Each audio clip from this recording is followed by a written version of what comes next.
Madam President, Excellencies, distinguished members of the General Assembly, greetings and namaskar from 1.4 billion people of Bharat.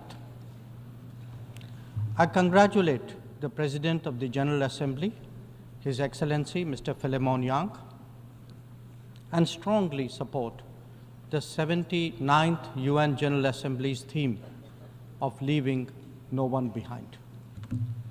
Madam President, we are gathered here at a difficult time. The world is yet to recover from the ravages of the COVID pandemic. A war in Ukraine is well into its third year. The conflict in Gaza is acquiring wider ramifications. Across the global south, development plans have gone off rails and SDG targets are receding. But there is more.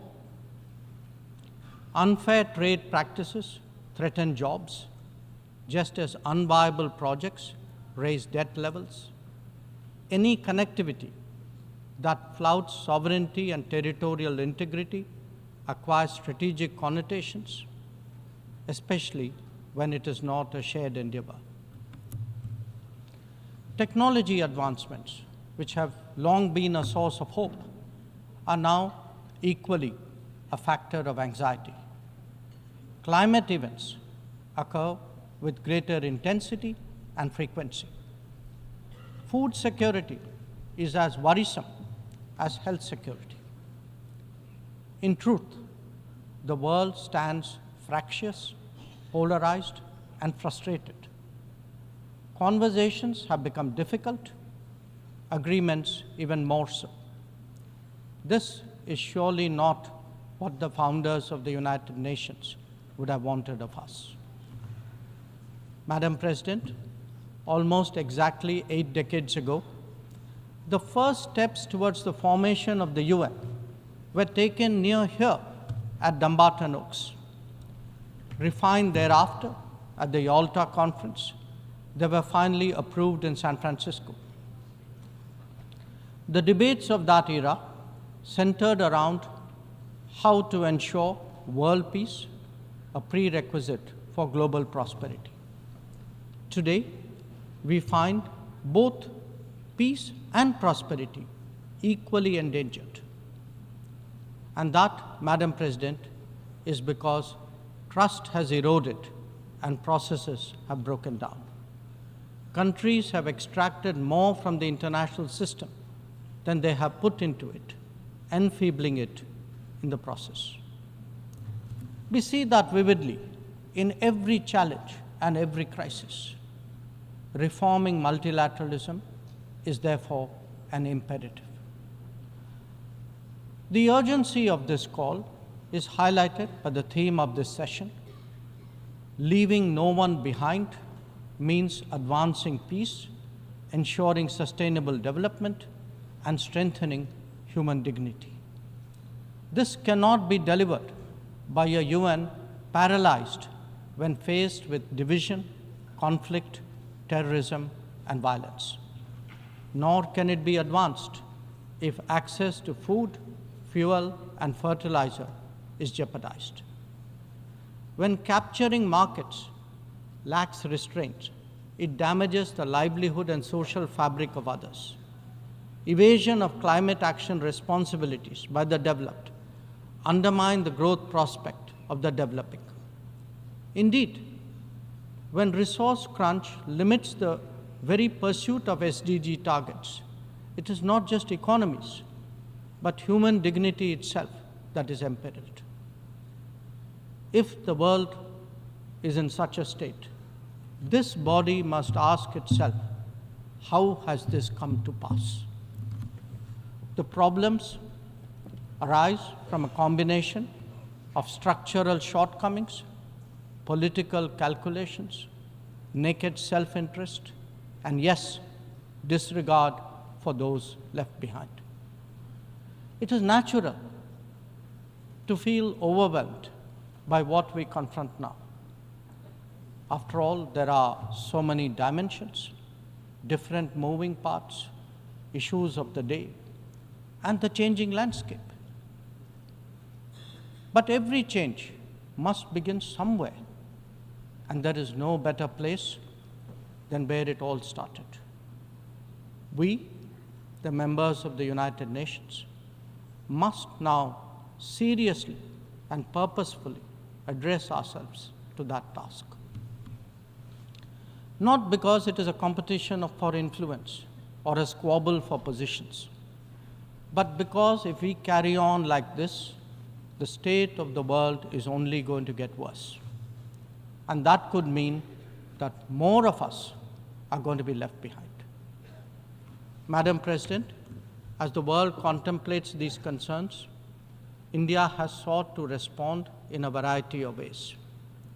First, by focusing on the issues of the vulnerable, women, farmers, and youth, and fashioning targeted policies and initiatives for their betterment. Assured access to piped water, to electricity, to cooking gas, and new homes are changing millions of lives. The gender gap has started to close, be it in health, in education, or in the workplace. Our food producers, thrice a year, get financial support at the click of a button. And a third-term government has made skilling of the youth its key priority. Second, by expanding opportunities for employment and for entrepreneurship, including through stronger training and large-scale financial incentives. 495 million mudra loans have been given to small businesses in the last decade. 67% of them are to women. Equally telling, 6.56 million street vendors have availed of 8.85 million Swanidhi loans. This is just in the last 4 years. 45% of the beneficiaries are again women. Third, by creating templates that are replicable elsewhere. It could be digital delivery or enhancing the quality of governance and public services, as indeed making medicines and health facilities accessible and affordable.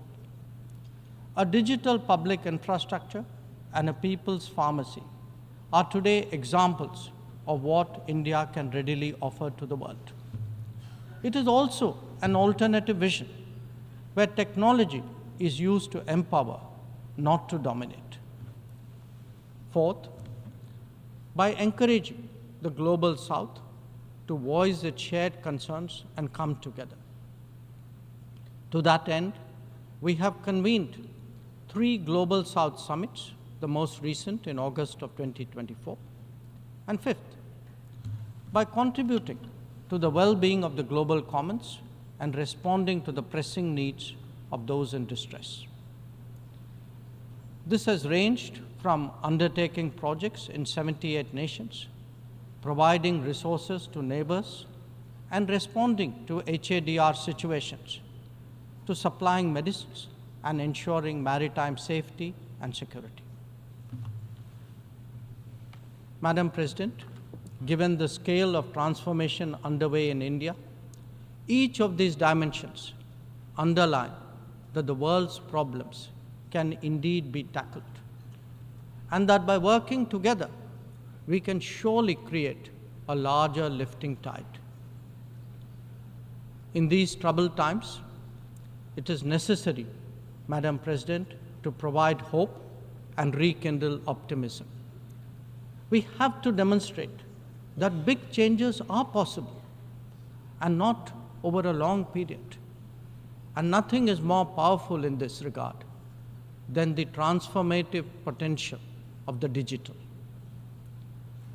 We have seen its impact in our daily lives in India over the last decade. It is visible when public benefits from nutritional support and housing to energy and health are delivered efficiently and on a vast scale. or when small business loans and farmers' support are extended without using intermediaries.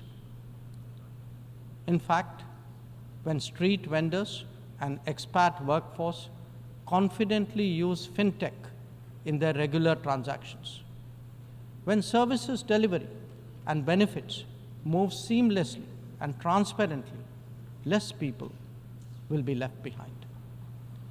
That, Madam President, is India's experience and India's relevance.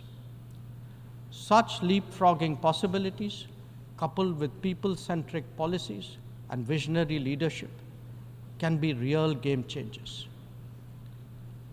When India lands on the moon, rolls out its own 5G stack, dispatches vaccines worldwide, embraces fintech, or houses so many global capability centers, there is a message here. Our quest for a Viksit Bharat or a developed India will understandably be followed closely. Madam President, an important cause of many getting left behind has been the unfairness of the current globalization model. Over-concentration of production has hollowed out many economies, impacting their employment and social stability. Democratizing global production, building resilient supply chains, ensuring trusted digital services, and espousing an open source culture, all these promote widespread prosperity. There are economic answers, just as there are social ones. Madam President, the UN has always maintained that peace and development go hand in hand. Yet, when challenges to one have emerged, due regard has not been given to the other. Clearly, their economic implications for the weak and vulnerable need to be highlighted. But we must also recognize that conflicts themselves must be resolved. The world cannot be fatalistic about the continuation of violence on a large scale, no more than be impervious to its broader consequences. Whether it is the war in Ukraine or the conflict in Gaza, the international community seeks urgent solutions. These sentiments must be acknowledged and acted upon. Madam President, the UN is a testimony to the agreed principles and shared objectives of the world order. Respect for international law and commitments are among the foremost in that regard. If we are to ensure global security and stability, then it is essential that those who seek to lead set the right example. Nor can we countenance egregious violations of our basic tenets. Terrorism is antithetical of everything that the world stands for. All its forms of and manifestations must be resolutely opposed. The sanctioning of global terrorists by the United Nations should also not be impeded for political reasons. Madam President, many countries get left behind due to circumstances beyond their control. But some make conscious choices with disastrous consequences. A premier example is our neighbor, Pakistan. Unfortunately, their misdeeds affect others as well, especially the neighborhood. When this polity instills such fanaticism among its people, its GDP can only be measured in terms of radicalization and its exports in the form of terrorism. Today, we see the ills it sought to visit on others consume its own society. It can't blame the world. This is only karma. Madam President, a dysfunctional nation coveting the lands of others must be exposed and must be countered. We heard some bizarre assertions from it at this very forum yesterday. So let me make India's position perfectly clear. Pakistan's cross-border terrorism policy will never succeed, and it can have no expectation of impunity. On the contrary, actions will certainly have consequences. The issue to be resolved between us is now only the vacation of illegally occupied Indian territory by Pakistan, and of course, the abandonment of Pakistan's long-standing attachment to terrorism. Madam President, the global order is inherently pluralistic and diverse. The UN began with 51 members. We are now 193. The world has changed profoundly, and so have its concerns and its opportunities. But to address both, and indeed to strengthen the order itself, it is essential that the UN be the central platform for finding common ground.